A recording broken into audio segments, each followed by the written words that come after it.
Buah-buah itu ketika mengering kita bisa ekstraksi seperti itu, dan jadilah benih generasi kedua. Nah, ketika benihnya gratis, pupuknya gratis, pestisidanya pun gratis, dan pada akhirnya telurnya pun bisa gratis. Meningkatnya permintaan terhadap sayuran organik membuat saya tidak mau menyanyiakan peluang ini. Terutama peningkatan permintaan di sayuran sejenis kale atau selada, yang mana di daerah saya belum ada yang menanamnya secara organik atau full organik seperti itu. Nah, ini menjadi peluang untuk saya, dan seiring bertambahnya waktu, semakin dikenalnya saya, permintaan semakin banyak yang masuk seperti itu. Nah, dan ini adalah kesempatan yang bisa saya dapatkan dan juga bisa sahabat juga dapatkan seperti itu. Jadi ini merupakan bukti nyata bahwa bertanam secara organik itu sangat diminati ya, karena seiring meningkatnya kepedulian masyarakat terhadap pentingnya kesehatan seperti itu. Dan saya tadi pagi bangun jam 4 pagi, kemudian langsung cuci muka, kemudian langsung ke kebun dan langsung mencangkul membuat bedengan seperti ini. Dan sudah 90% rampung, tinggal kita sekarang menambahkan campuran media di bagian topsoil atau 20 cm dari permukaan seperti itu. Ini akan saya berikan kombinasi media tanam yang luar biasa subur seperti itu.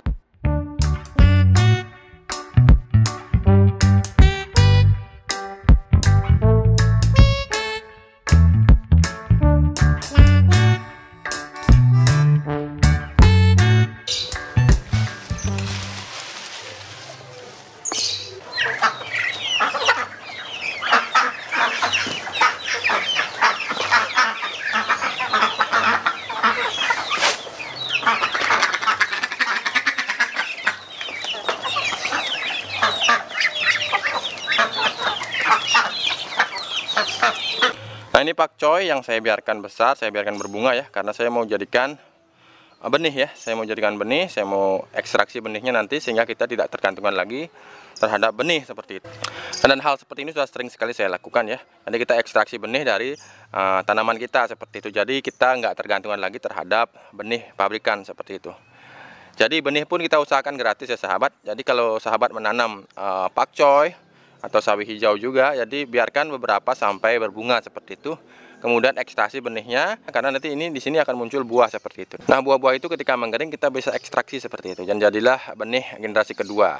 Nah, ketika benihnya sudah gratis, jangan lupa pupuknya juga gratis ya sahabat. Nah, ini pupuk gratis saya sahabat. Nah, kita periksa kelembaban dari ini sudah sangat hangat ya. Hangat banget, ini rumput yang kemarin saya buat videonya, rumput liar. Nah, kita rasa masih sangat hangat ya, berarti proses dekomposisi sedang berlangsung seperti itu. Inilah pupuk kompos dari rumput liar ya, videonya sudah sahabat bisa saksikan di video kemarin-kemarin ya. Nah, kita biarkan saja karena ini kelembaban masih bagus dan panasnya kerasa banget. Bagian dalam sangat panas ya. Kalau kering, kalau sampai kering, mikroorganisme tidak akan mampu menguraikan seperti itu sahabat. Jadi jangan sampai kering, dijaga kelembaban agar tetap lembab dan suhunya itu cenderung hangat ke panas sahabat. Nah, ketika benihnya gratis, pupuknya gratis, pestisidanya pun gratis, dan pada akhirnya telurnya pun bisa gratis. Wah, ini ada 2 lagi. Ya, kenapa gratis? Ya karena makanan mereka cuman sayuran yang tersedia gratis di kebun sahabat. Sahabat, ini yang 2 hari lalu saya semprot, sudah ada videonya ya.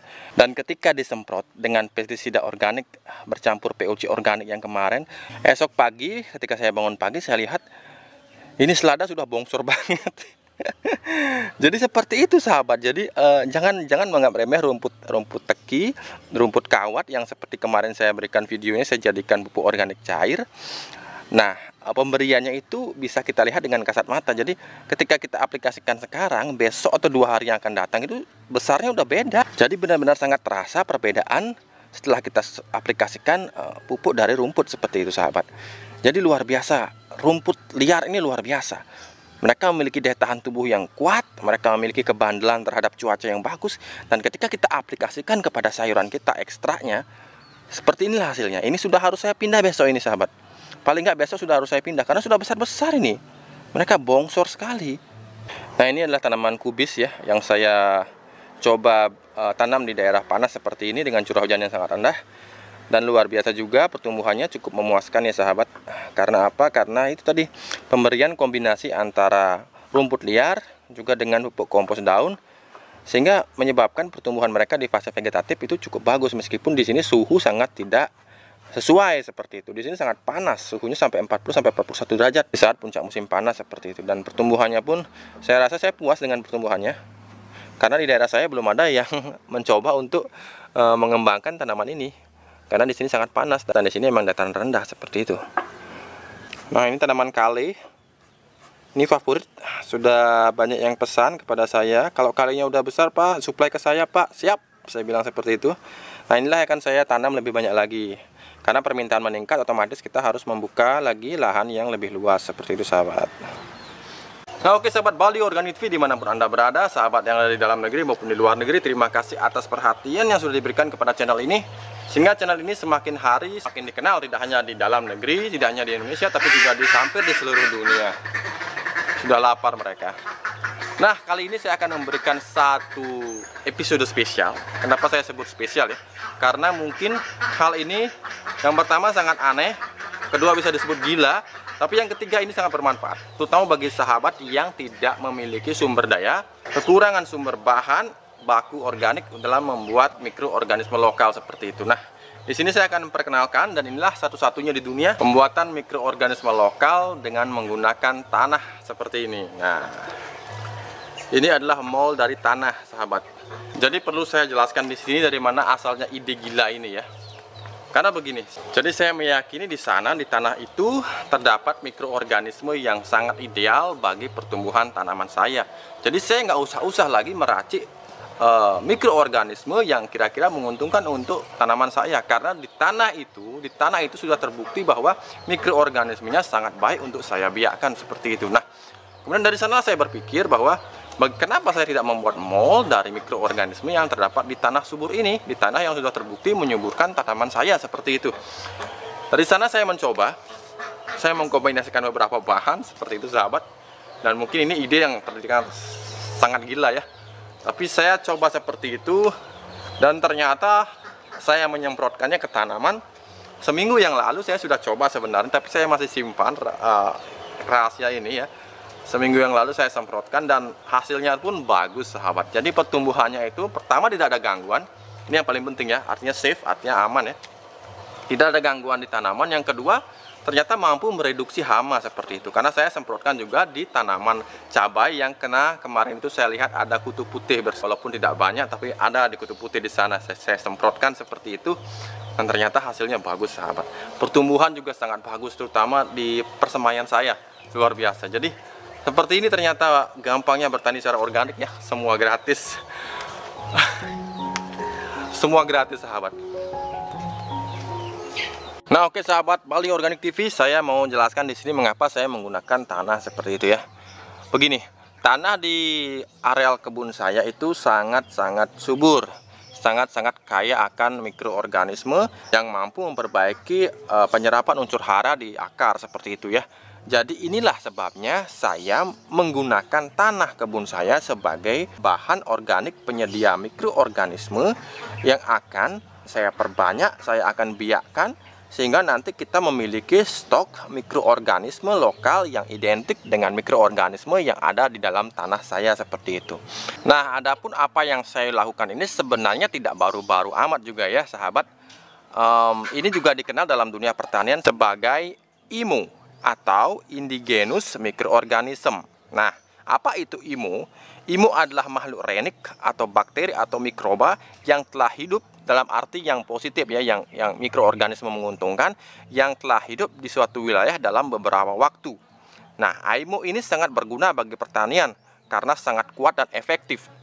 Begini, menurut pemahaman saya ini pendapat saya pribadi, penggunaan mikroorganisme terbaik adalah yang berasal dari lingkungan setempat seperti itu. Karena mikroorganisme ini telah beradaptasi dengan kondisi cuaca, kondisi curah hujan, kondisi kelembaban yang ada di wilayah kita begitu. Jadi belum tentu renik atau mikroorganisme yang ada di tanah yang lain, yang walaupun itu subur sekali, bisa cocok dengan ketika kita terapkan di lahan kita atau di area kebun kita seperti itu sahabat. Di sini saya tetap menggunakan nasi ya sahabat. Kenapa saya menggunakan nasi? Karena menurut saya material terbaik untuk mengaktifkan mikroorganisme, membiakkan mikroorganisme adalah nasi, sahabat. Tapi jangan juga sahabat menggunakan nasi yang baru matang ya.